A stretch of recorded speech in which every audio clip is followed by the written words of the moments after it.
Hello guys. Okay जी।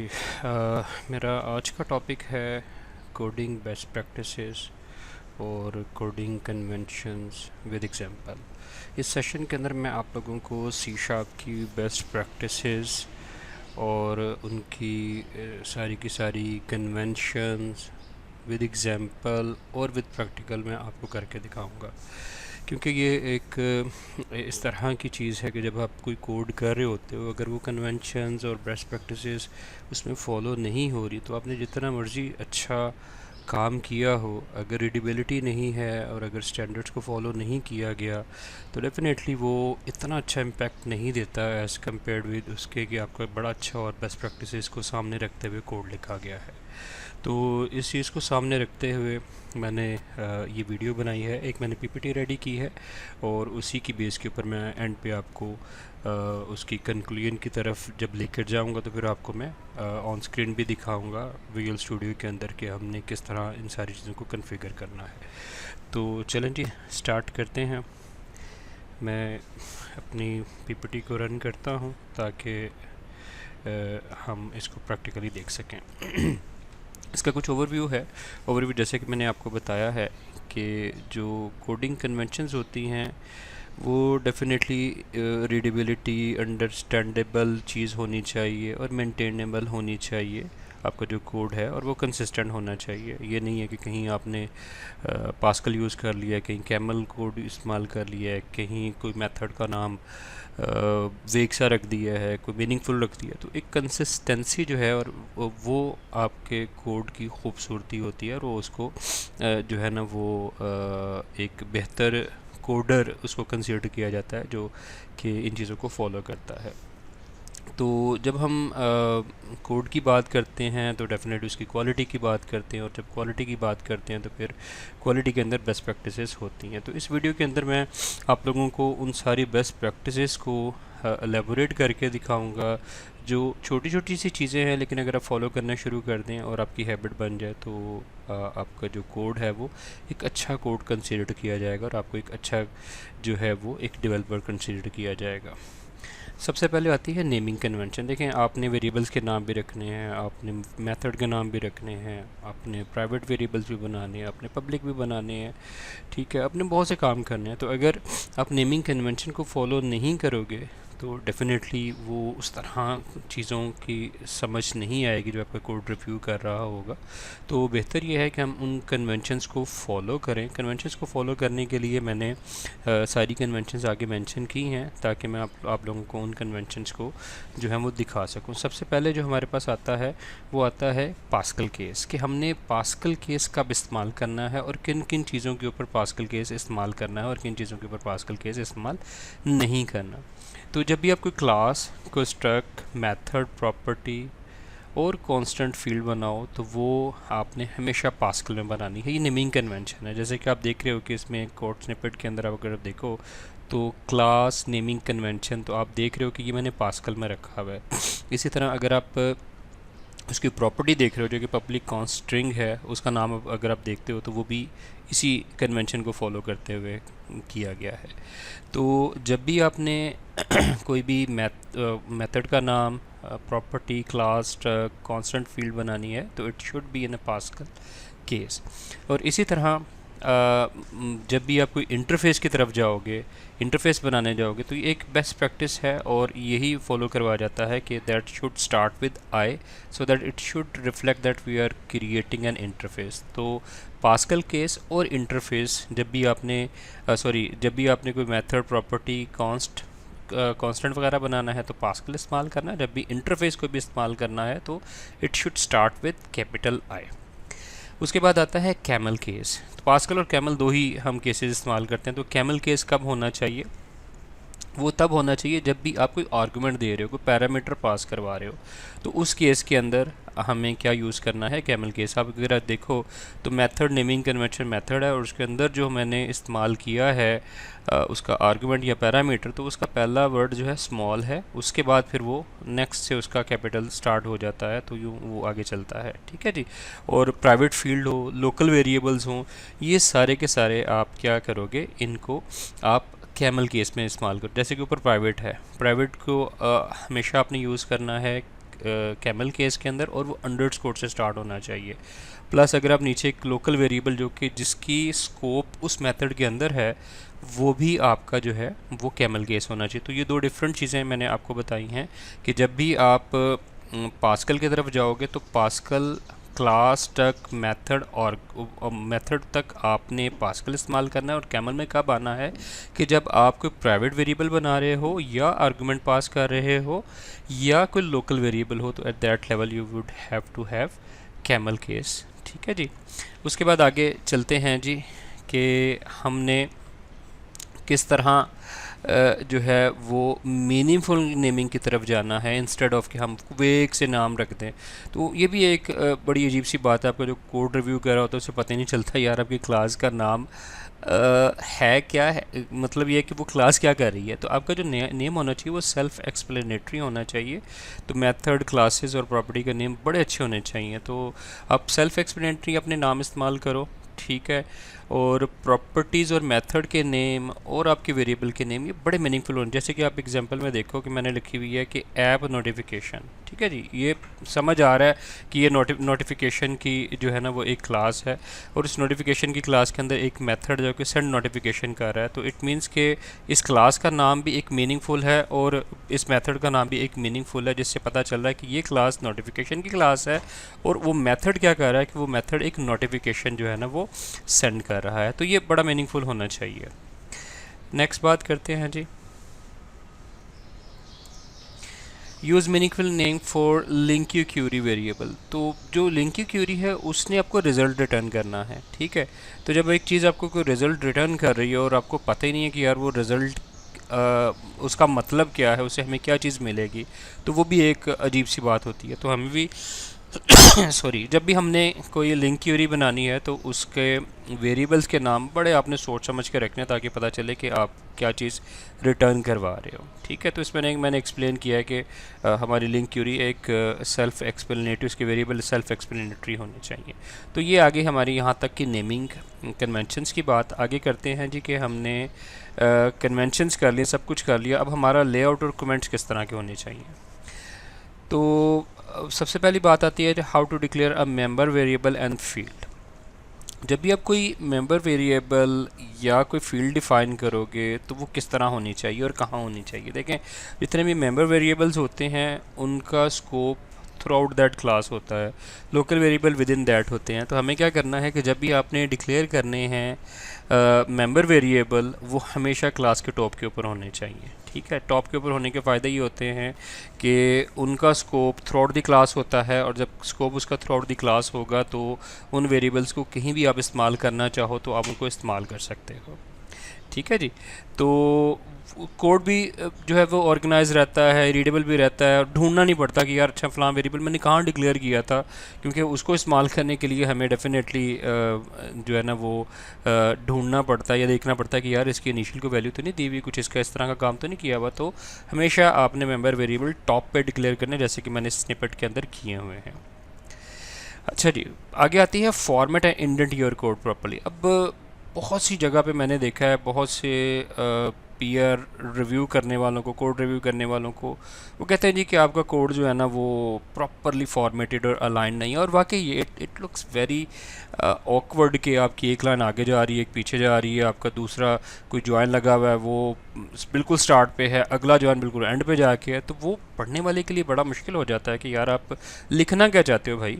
तो उसके लिए आपका जो फॉर्मेट और इंडेंटिंग ऑफ योर कोड है that should be well accurate, और बेस्ट प्रैक्टिसेस को फॉलो करते हुए हमें करना है, ठीक है। तो अगर आप इसको देखो कि आप इस कोड को जो मैंने लिखा हुआ है इसमें आप अगर देखो कि एक पब्लिक वाइड नंबर का एक हमारा मेथड बना हुआ है, और उसके अंदर आप देखो जो इफ़ कंडीशन है वो कहाँ से स्टार्ट हो रही है, फिर उसके बाद एक इंडेंट है और उसका कंसोल लिखा हुआ है, फिर उसके बाद अगली इफ़ कंडीशन देखो उसको किस तरह, यानी कि बड़ा खूबसूरती से जो है ना वो चीज़ें जो है ना वो डिफ़ाइन की गई हैं। तो कहने का मकसद ये है कि जब भी आप को फॉर्मेटिंग करो और जब भी कोड लिखो तो वो कोड जो है ना वो प्रॉपरली इंडेंटेड होना चाहिए, ताकि उसकी रीडेबिलिटी जो है ना वो बेहतर हो। अच्छा जी, अगली बात आती है, हमने कन्वेंशन भी देख ली, कोड के वेरिएबल्स डिक्लेयर करने भी देख लिए, इंडेंटिंग भी देख ली, फॉर्मेटिंग भी देख ली। अब बात आती है कि बहुत चीज़ों के ऊपर हमें कमेंट्स देने होते हैं, कमेंट्स दे के हमें आगे चलना होता है। तो जब हम कमेंट्स दे रहे होते हैं तो वो भी एक बड़ी अच्छी प्रैक्टिस समझी जाती है कि जो आपका कोड समझने वाला है यार, उसको पता चले कि यार मैंने जो है वो इसका मकसद क्या था, मैंने क्यों लिखा था। तो एक तो भी बात आ गई कि हमें कमेंट्स देने हैं। दूसरी बात ये है कि जब भी आप कोई चीज़ के कमेंट्स स्टार्ट करते हो तो वो हमेशा आपने कोशिश करनी कि अपर केस टेक्स्ट में स्टार्ट होने चाहिए। जैसे कि हमारे फॉर्मल इंग्लिश होती है, जैसे कि मैंने लिखा है वी प्लेस कमेंट्स हेयर, तो we that should be capital, पूरा सेंटेंस आए और एंड के ऊपर हम जो है ना वो फुल स्टॉप लगाते हैं, यानी कि फुल आप इंग्लिश को जो है ग्रामर को फॉलो करते हुए कमेंट्स लिखो ताकि उसकी रीडेबिलिटी बेहतर हो सके। और स्टार्ट पे लिख दिया और फिर एंड पे जाके भी उसका कमेंट दे दो कि यार ये वाला कोड यहाँ पर ख़त्म होता है। बहुत ज़्यादा कमेंटिंग भी इतना अच्छा नहीं समझा जाता, लेकिन जहाँ पर ज़रूरत है we have to have comments over there. Mean method के स्टार्ट के ऊपर आप 2 दफ़ा डबल स्लैश करो, आपके पास जो है ना वो कमेंट का सेक्शन ओपन हो जाएगा। उसमें आप मेथड का नाम लिखो, उसके वेरिएबल को थोड़ा सा डिस्क्राइब कर दो ताकि पता चले यार ये मेथड ये काम कर रहा है। और फिर इन बिटवीन आपको कहीं पर उसकी कमेंट्स की ज़रूरत है तो आप उनको कमेंट्स दे सकते हो डबल स्लैश के साथ लगा के, और वो प्रॉपरली फॉर्मेटेड होने चाहिए और रीडेबल होने चाहिए। अगली बात होती है जी, कुछ जर्नल प्रैक्टिसेस क्या होती हैं। जनरल प्रैक्टिसेस ये है कि हमें बाज़ इस तरह के मसले आते हैं कि हम एम्प्टी स्क्रीन के साथ किसी चीज़ को कंपेयर कर रहे होते हैं। तो वो जब कंपेयर कर रहे होते हैं तो उस केस के अंदर in some cases it would work, in some cases ये जो है ना वो आपके पास एक्सेप्शंस थ्रो होनी शुरू हो जाती हैं। तो इसकी भी कुछ थोड़ी सी बेस्ट प्रैक्टिसेस हैं। आप हमेशा एम्प्टी स्ट्रिंग के साथ उसको कंपेयर करो, इंस्टेड ऑफ कि आप उसको ये डबल कोट्स लगाओ और उसको आगे लेके जाओ। इस तरह नहीं होना चाहिए। हमें क्या करना चाहिए, हमें स्ट्रिंग डॉट एम्प्टी जो है वो एक बड़ा इम्प्रूव कोड है और बड़ा रीडेबल है कि हम किस चीज़ को किससे कंपेयर कर लेते हैं। तो इससे ये होता है कि आपके एक्सेप्शंस आने के चांसेस बहुत कम होते हैं। तो ये एक कॉमन मिस्टेक है जो अक्सर डेवलपर जल्दी जल्दी में कर देते हैं। तो कभी भी आपने डबल कोड्स के साथ कंपेयर नहीं करना। आगे बात होती है एक्सेप्शन हैंडलिंग की। तो जब हमने कोड लिख लिया, सब कुछ कर लिया, हम एक चीज़ करना भूल गए, कोई वेरिएबल को इनिशियलाइज़ करना या उसको चेक करना, तो होता क्या एक्सेप्शंस आ जाती हैं और फिर हमें डिबग करते करते पहुंचते हैं। तो बेहतर है कि हम उसका ना एक प्रॉपर एक्सेप्शन हैंडलिंग करें, इसका ट्राई कैच ब्लॉक लगाएं और ट्राई कैच ब्लॉक के अंदर आप प्रॉपर एक्सेप्शंस को लिखें और प्रॉपर एक्सेप्शंस थ्रो करें। इसके भी बहुत से मेथड होते हैं कि आप एक सिंपल ब्लॉक भी बना सकते हो। अगर आपका कोई पेरेंट में आपने एक्सेप्शन भेजनी है चाइल्ड से, कोई इनर आपका एक्सटेंशन मेथड है, इनर मेथड है, तो उसमें क्या करना पड़ेगा, आपको सिंपल थ्रो करोगे तो वो पेरेंट को वापस कर देगा। आप अगर सेम मेथड में रहते हुए किसी को एक्सेप्शन थ्रो कराना चाहते हो तो ट्राई कैच का इस तरह ब्लॉक लगाओ और उस ब्लॉक के अंदर आप एक एक्सेप्शन जो है ना वो थ्रू कर दो। या बाज़ हमने एक्सेप्शंस जो है ना वो अपनी फ़ाइल में लॉक करनी होती हैं, बाज़ हमने क्लाउड के ऊपर भेजनी हुई। तो जो कुछ भी करना होता है हमें इस हमारा जो कैच का ब्लॉक है इसके अंदर करनी होती है। तो बेस्ट प्रैक्टिसेस ये है कि आप एक्सेप्शन हैंडलिंग लाजमी इस्तेमाल करो।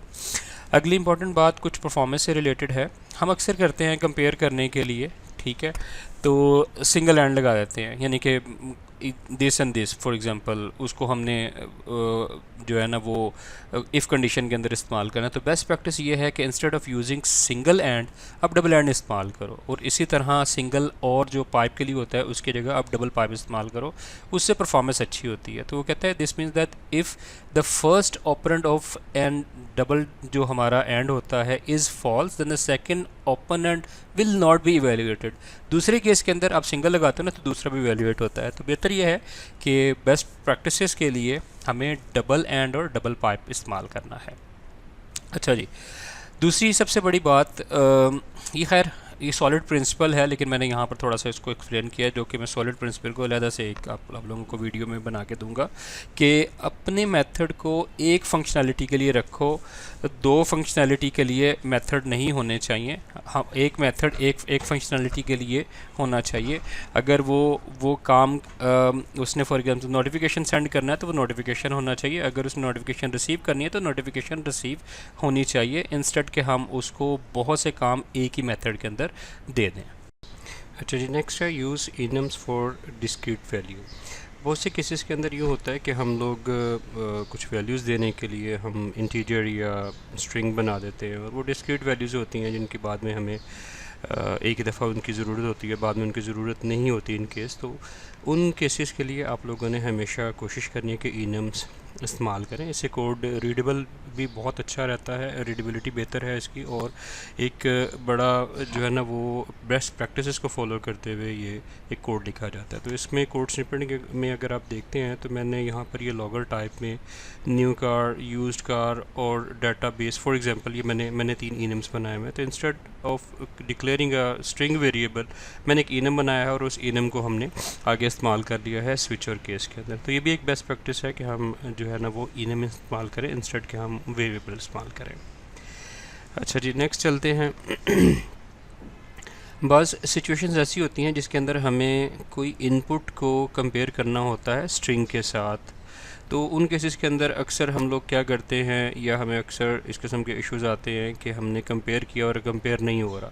उसकी रीज़न ये होती है कि वहाँ से फॉर एग्जांपल कोई कैप्स में या पास्कल केस में या कैमल केस में इनपुट हो रहा है और हमारे डेटाबेस के अंदर जो चीज़ें मौजूद हैं वो दूसरी केस में लिखी हुई है। तो उन केसेस के लिए बड़ी बाज़ात जो है ना वो सिचुएशन ऐसी बन जाती है कि हम डिबग करके देखते हैं कि क्या सिचुएशन है कि हमारा डाटा तो हमारा प्रॉपर वो है लेकिन वो मैप नहीं कर रहा होता। तो उसका बेस्ट प्रैक्टिसेस ये कहती हैं कि आप उनके केसेस में चलो। फॉर एग्ज़ाम्पल आप इनपुट अगर फॉर एग्ज़ाम्पल किसी भी केस के अंदर ले रहे हो तो उस केस के हिसाब से उसको आप चेंज कर दो। तो अगर आप इस कोड में देखते हो तो मैंने इसको टू लोअर किया हुआ है, तो जब भी वहाँ से कुछ आएगा तो मैं उसे टू लोअर के अंदर मैं जाके उसको देखूँगा कि क्या ये वाकई टू लोअर में है, हमारी वैल्यू जो इनपुट आ रही है उस लोअर के हिसाब से हम उसका जो है ना वो चेंज करेंगे वैल्यू, और वैल्यू चेंज करने के बाद जब कंपेयर करेंगे तो हमारा वैल्यू कंपेयर हो जाएगी। इसी तरह आप अपर केस के अंदर भी कर सकते हो। तो बेस्ट प्रैक्टिसेस ये कहती हैं कि आप उसकी केस हैंडलिंग लाजमी करो, इंस्टेड के हम ब्लाइंडली दो स्ट्रिंग्स को जो इनपुट हो रही हैं उनको हम आपस में कंपेयर करें। तो ये भी एक इम्पॉर्टेंट पार्ट है जहाँ पर हमने स्ट्रिंग्स कंपेयर करनी होती हैं। आगे चलते हैं जी। आगे हमारे पास यहाँ तक हमारे बेस्ट प्रैक्टिसेस ख़त्म हो गई हैं। अब मैंने क्या किया है कि मैंने हमारा विजुअल स्टूडियो के अंदर हमें एक प्रोविजन प्रोवाइड करता है माइक्रोसॉफ्ट कि हम जितनी भी हमारी कोडिंग स्टाइल्स हैं, कन्वेंशंस हैं, उनको या तो याद रख लें या हम उन्हें कॉन्फ़िगर कर लें।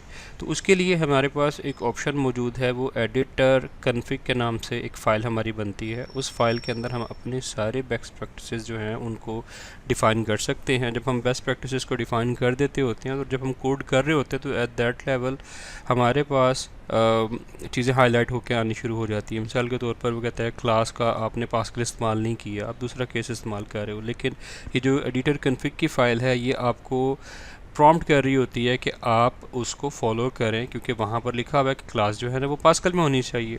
तो ये हमें एक ऐसी प्रोविजन माइक्रोसॉफ्ट ने प्रोवाइड कर दी है कि आप अपनी सारी बेस्ट प्रैक्टिसेस एक दफ़ा डिफ़ाइन कर लो, और फिर जब आप कोड कर रहे होते हो तो उस कोड को आप ऑटोमेटिकली जो है वो रिफैक्टर कर सकते हो और बेस्ट प्रैक्टिसेस को फॉलो कर सकते हो। इसमें और भी ऑप्शंस है हमारे पास। कोड क्लीनअप ऑलरेडी मौजूद है जो कि 2029 से स्टार्ट हुआ था, 2022 में भी है दो। तो वो कोड क्लीनअप के आप जब क्लिक करते हो तो उस लेवल पे भी आपको बहुत सी चीज़ें मिल जाती हैं, लेकिन मैं आपको एडिटर कोड के ऊपर लेके जाना चाह रहा हूँ। उसके लिए आपने करना ये है कि ये एडिटर आएगा कहाँ से। सबसे पहली बात ये है कि ये बाय डिफ़ॉल्ट हमारे पास मौजूद होता है, इसको हमें इनेबल करवाना पड़ता है। आप उसके लिए क्या करोगे, मैं भी आपको विजुअल स्टूडियो को भी लेके जाता हूँ। टूल्स में जाना है, ऑप्शंस में जाना है और टेक्स्ट एडिटर में जाना है। जब आप वहाँ पर जाओगे तो वहाँ पर कोड स्टाइल के अंदर आपके पास ऑप्शन मौजूद होगी कि आप dot editor config file generate कर लो। अब चलते हैं विजुअल स्टूडियो के ऊपर ताकि मैं आपको दिखाऊँ कि ये जो भी मैंने बात की है वो अवेलेबल कहाँ पर है। यहाँ से आप टूल्स में जाते हो, टूल्स में जाने के बाद आप टूल्स के बाद आप ऑप्शंस में चले गए। ऑप्शंस में जाने के बाद जैसे ही आप यहाँ पर टेक्स्ट एडिटर पे आते हो तो आपके पास सारी लैंग्वेजेस लिस्ट हो रही होती हैं। एक्सएमएल है, वेब है, C++ है फॉर एग्जांपल। हमें C# के ऊपर जाना है और C# के अंदर हमारे पास है कोड स्टाइल और जर्नल। यहाँ पर अगर आप देखो तो ये डिस्क्रिप्शन है, qualify field access with this ये प्रेफर्ड है, डू नॉट प्रेफर्ड दिस और डू येस और नो हमने यहाँ से करना है, और इसकी सेवरिटी बतानी है कि क्या ये हमें रिफैक्टर ओनली करना है, सजेशन देगा, वार्निंग देगा या हमें एरर देगा। ये सारी चीज़ें हमने यहाँ से डिफ़ाइन करनी है। ये आप अगर वन बाय वन देखते हो तो ये दिस का प्रेफरेंस है, ये आपकी जो है ना वो प्री डिफाइंड जो हमारी टाइप्स हैं उनके प्रेफरेंस है, वेरिएबल को किस तरह आपने डिफ़ाइन करना है, कोड ब्लॉक की प्रेफरेंसेस क्या हैं, नेम स्पेस की प्रेफरेंसेस क्या हैं। तो ये आगे उसकी प्रेफरेंसेस और सेवरिटी, सेवरिटी मीन अगर आप इसको एरर कर दो, फॉर एग्जांपल अगर मैंने इस पर क्लिक किया, आप देखो नीचे कोड जनरेट हुआ है, तो अगर इसको आप एरर कर दो, अगर ये फॉलो नहीं होगा तो आपका कोड आगे नहीं जाएगा, क्योंकि वो कहेगा कि ये एक एरर है। या आप उसे वार्निंग कहोगे तो वो वार्निंग आपको वार्निंग में देता रहेगा कि जी ये वार्निंग है, आप इसे इस्तेमाल करना चाहो तो बेस्ट प्रैक्टिसेस यही कहती हैं कि आप इसे इस्तेमाल कर लो। तो ये सारी कन्फिग्रेशन आप जब कर चुके होते हो तो यहाँ से आपने फ़ाइल को जनरेट कर देना है। फ़ाइल को जनरेट आपने इसी तरह ही करना है, डॉट एडिटर कन्फिग फ़ाइल ही आपने बनानी है। दो कि मैं ऑलरेडी बना चुका हूँ। आप यहाँ से एक्सपोर्ट करोगे तो आपको कहेगा कि कहाँ आपने रखनी है फ़ाइल, तो वो भी आपको मैं दिखा देता हूँ। आप उस फाइल को रख सकते हो। दो कि मैं ऑलरेडी कर चुका हूँ, मैं आपको उस फाइल को ओपन करके दिखाता हूँ। तो जैसे ही ये फ़ाइल हमारे पास यहाँ पर आ गई है, अब इसको डबल क्लिक करो। जैसे ही आप डबल क्लिक करोगे तो फिर ये इसका अपना भी एक इंटरफेस जो है ना वो जो हमने वहाँ पर कॉन्फ़िगर किया था उसी तरह का यहाँ पर भी इंटरफेस आ जाता है, जिसके अंदर आपको बताता है वाइट स्पेसेस के लिए कौन कौन सी प्रेफरेंसेस हैं। ठीक है जी, बिगिन ऑफ द लाइन होनी चाहिए कि नहीं होनी चाहिए, टैब के साइज़ कितना होना चाहिए। ठीक है जी, इंडेंटेशन ऑटोमेटिकली कर देगा वो। ठीक है, तो आपने जस्ट ये चीज़ कॉन्फ़िगर करनी है और बाकी रेस्ट ऑफ द थिंग्स आप देखोगे कि विजुअल स्टूडियो उसको खुद मैनेज करना शुरू हो जाएगा, आपको वार्निंग्स और इस किस्म की चीज़ें देना शुरू हो जाएगा। अभी देखो न्यू लाइन प्रेफरेंसेस कैसे होने चाहिए, सारे आप डिफ़ाइन कर सकते हो। टिक करो, आपको बता देगा कि जो है ना वो इसके अगेंस्ट क्या होगा, स्पेसिस का। इसी तरह कोडिंग स्टाइल है। ठीक है, कोड का ब्लॉक कौन सा होना चाहिए, ब्लॉकर बॉडी मेंबर्स किस तरह के होने चाहिए, लेवल प्रेफरेंसेस 28 प्रेफरेंसेस हैं जो कि आपके किस लेवल पे क्या होना चाहिए। तो ये बहुत सी चीज़ें हैं। नेमिंग स्टाइल है, इंटरफेस विद आई है जो मैंने आपको उधर भी बताया था। ठीक है, नोटिफाइड मेंबर पास्कल केस के अंदर है। तो ये सारा कुछ यहाँ पर प्री डिफाइंड है। और फिर ये एनालाइज़र भी हैं, आपको डिज़ाइन के अंदर भी कुछ वार्निंग्स इस किस्म की चीज़ें मिल जाएंगी। तो ये वो सारी की सारी चीज़ें हैं जिनको फॉलो करते हुए आप बेस्ट प्रैक्टिसेस के ऊपर अपना कोड लिख सकते हो। ये मैंने यहाँ पर आगे एक्सप्लेन भी किया हुआ है कि हमने इसको किस तरह इस्तेमाल करना है। तो कंक्लूजन ये है कि अगर आप एक अच्छा कोड लिखना चाहते हैं और वो बेस्ट प्रैक्टिसेस को फॉलो करते हुए हो और उसकी रीडेबिलिटी और उसकी जो है रीयूज़बिलिटी और रीफैक्टरिंग जो है ना वो आपको पे बैक करे, पे बैक इन सेंस के आपकी परफॉर्मेंस वगैरह ठीक रहे, इस किस्म की चीज़ें ठीक रहें और आप एक अच्छे कोडर माने जाओ, तो ये आपके लिए है कि आपने इन सारे जो मैंने बेस्ट प्रैक्टिसेस और कन्वेंशंस दी हैं आपको उनको फॉलो करना है। Thank you so much.